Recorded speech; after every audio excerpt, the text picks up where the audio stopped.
Então, o ministro Alexandre de Moraes, ele está negando o pedido do PL e está indo além. Ele está condenando o autor do pedido por litigância de má-fé e a uma multa de R$ 22.991.544,60. Ele também está determinando, só um minutinho que a gente está lendo aqui junto, o bloqueio e a suspensão dos fundos partidários dos partidos da coligação do presidente Jair Bolsonaro. Uma decisão, portanto, Roberta, muito dura. E o ministro Alexandre faz um adendo, eu vou precisar ler aqui com mais calma, mas no qual ele rebate os argumentos técnicos sobre a questão das urnas. Havia esse receio de que ele simplesmente indeferisse eliminar, mas não explicasse a questão técnica. E ele está, sim, explicando, detalhando a questão técnica, mostrando o que a gente vinha falando, essa questão da diferença entre o log e o voto, para deixar claro, para não deixar dúvida de que não tem nenhum problema nas urnas eletrônicas brasileiras e nenhuma fraude. Eu vou continuar lendo aqui com mais calma, Roberta, para a gente poder entender e vou trazendo o ponto a ponto. Tá certo. Raquel Londin trazendo o Breaking News, então, ao vivo aqui na CNN, sobre o ministro Alexandre de Moraes, portanto, indeferindo o pedido do PL sobre as urnas. Ontem, em coletiva à imprensa, em pronunciamento, o presidente do partido, Valdemar da Costa Neto, falava sobre esse questionamento em relação a só um dos turnos das eleições, em relação ao segundo turno e não ao primeiro turno. O ministro Alexandre de Moraes pediu um relatório completo que envolvesse, que englobasse também o primeiro turno das eleições, quando o PL elegeu a sua bancada e também governadores. E neste momento, portanto, hoje o PL fez uma nova coletiva de imprensa dizendo que não, que só questionaria o segundo turno das eleições e o ministro agora indeferindo o pedido do PL sobre urnas. Vou trazer os detalhes, Roberta. No relatório técnico, a área técnica do TSE diz: é perfeitamente possível identificar o exato equipamento que gerou um arquivo de log. E continua. Deixa eu pegar o outro texto. Não há, portanto, qualquer desvio que possa desacreditar os arquivos de log das urnas antigas. Se a gente volta para a decisão do ministro, ela tem, gente, trechos bastante duros em que ela determina de modo absoluto a inépcia da inicial. Começa ali dizendo que não faz nenhum sentido você não avaliar o primeiro turno, né? Ele fala: o aditamento determinado não foi cumprido. Do ponto de vista apenas processual, bastaria isso para o pronto indeferimento da inicial advertida e chapada inépcia. Mas não, ele continua e vai detalhando o ponto a ponto e diz: os argumentos do requerente, portanto, são absolutamente falsos, pois é totalmente possível a rastreabilidade das urnas eletrônicas nos modelos antigos, que foi o que eu acabei de explicar, que vem no outro documento, onde ele detalha toda a parte técnica. Diante de todo o exposto, indefiro liminarmente a petição inicial, tanto em razão de inépcia, quanto pela ausência de qualquer indício e circunstância que justifiquem a instauração de uma verificação extraordinária.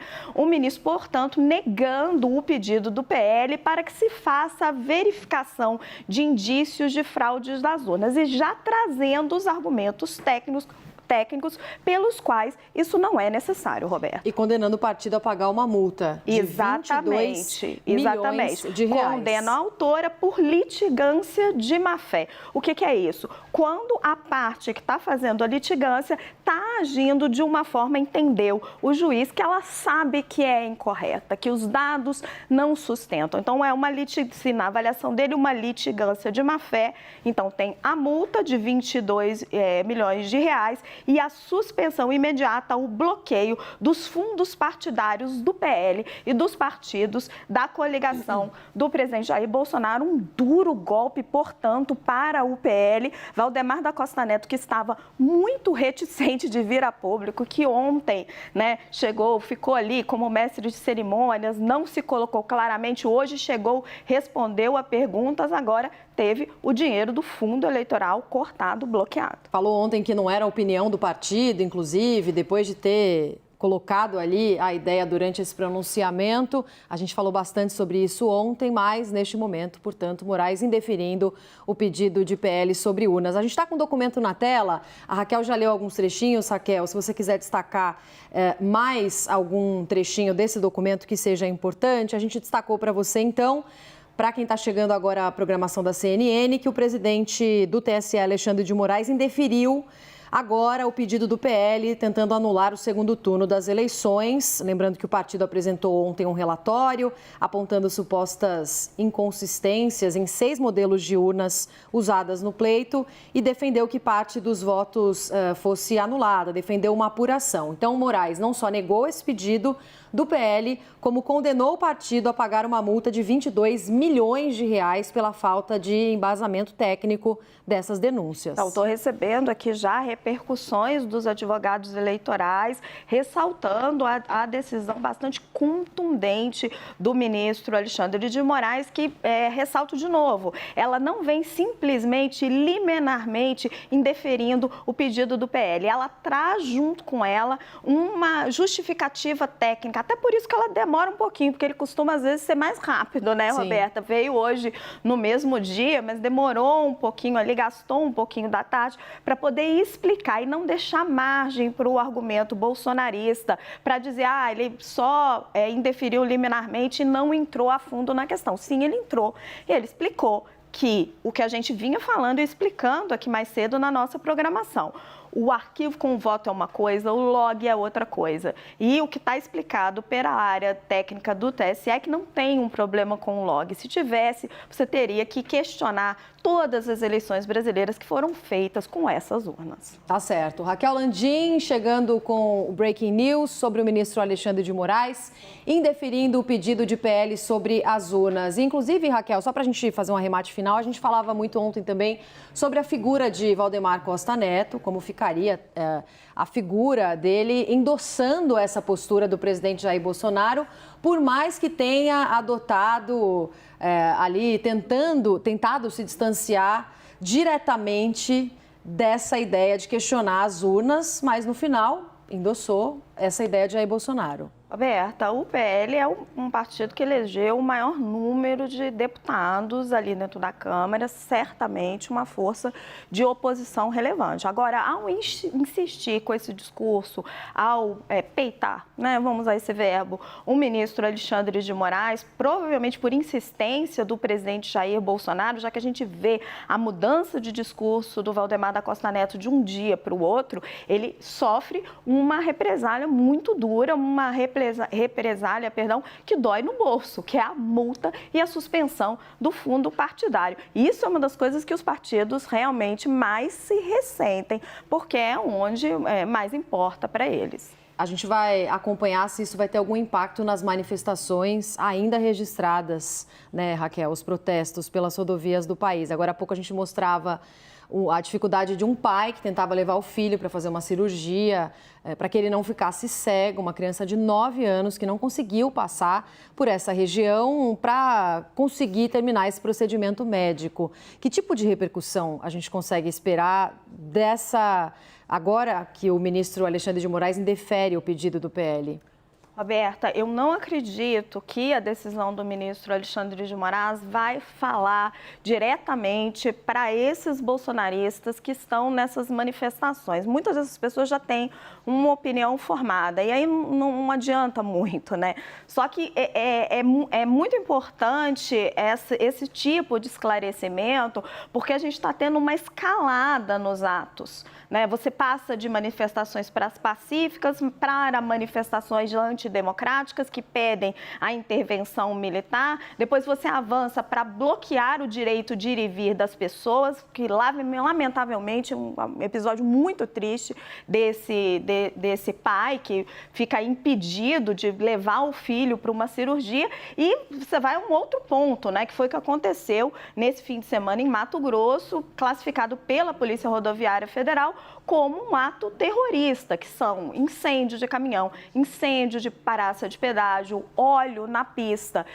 É realmente um outro nível, uma outra escalada de conflito que foi duramente repelido pela Polícia Militar junto com a Polícia Rodoviária Federal, com jato d'água, com tanque. O último relato que eu tive é que estava desbloqueando a última área em Mato Grosso, ali em Sapezal, no oeste do estado. Agora, os impactos estão sendo sentidos. O setor agrícola me descrevia hoje que os caminhoneiros estão com medo, então a oferta de frete está menor, já teve um aumento de 20% no frete do milho que sai do Mato Grosso, é uma época de safra e certamente vai ter impacto na exportação brasileira e também no nosso bolso, na inflação daqui a pouco. E a gente estava falando das manifestações, mas a decisão do ministro Alexandre de Moraes não é só um revés quase que moral ao PL, ao partido do presidente Jair Bolsonaro, mas também financeiro, com a multa de 22 milhões de reais que eles vão precisar pagar a partir de agora, né, Raquel? Exato, Roberta. Acho que é muito importante esse ponto, né? Que a decisão ela tem vários aspectos. Ela indefere o pedido do PL, esse é o primeiro aspecto. Então, ela não prossegue com a investigação, acaba com esse problema já hoje, né? Para o país tentar virar a página, mas ela vai além, ela condena por litigância de má-fé e ela multa, suspende o fundo partidário. Então, ela realmente atua, ela vai num outro patamar de decisão, muito provavelmente por conta da postura do presidente do PL, Valdemar da Costa Neto. Sim, a gente estava falando sobre o questionamento feito pelo PL em relação às urnas no segundo turno, porque o que foi argumentado pelo partido? Que mais de 270 mil urnas eletrônicas utilizadas no segundo turno apresentaram problemas crônicos de desconformidade irreparável no seu funcionamento. A Raquel estava até separando aqui como é que funcionam as urnas e por que essa argumentação não faz sentido.